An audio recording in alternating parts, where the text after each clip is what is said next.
Diqqat, aholiga tezkor xabar. O'zbekistonda 1-iyundan ko'mir narxini davlat tomonidan belgilash amaliyoti bekor qilinadi. Assalomu alaykum qadrli tomoshabinlar, kanalimizga xush kelibsiz. Videodan to'liqroq xabardor bo'lishni istasangiz, oxirigacha ko'rib, like va podpiska tugmalarini bosib qo'yishlikni unutmang. Diqqat qiling. O'zbekistonda 2026-yil 1-iyundan boshlab ko'mir narxlarini davlat tomonidan belgilash amaliyotini bekor qilish taklifi qilindi. Bu haqda Shavkat Mirziyoyevga ko'mir sanoatida bozor mexanizmlarini joriy etish, ishlab chiqarish hajmlarini oshirish va investitsiya loyihalariga oid taqdimotda ma'lum qilindi. Taqdimotda qayd etilishicha, amaldagi tizimda ko'mir narxlarini ma'muriy tarzda belgilashni ishlab chiqaruvchilarning moliyaviy barqarorligi hamda yangi investitsiyalar jalb qilish imkoniyatlariga salbiy ta'sir ko'rsatmoqda.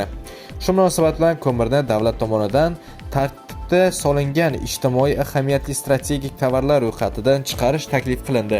Natijada ko'mir narxi talab va taklif asosida shakllanib, mahsulot iste'molchilarga birja savdolari orqali sotilishi mumkin bo'ladi. Ma'lum qilinishicha, ushbu yondashuv sohada ochiq raqobat muhitini yaratish, barcha ishtirokchilar uchun teng sharoit ta'minlash hamda ishlab chiqaruvchilarni qo'shimcha hajm va sifat uchun rag'batlantirishga xizmat qiladi.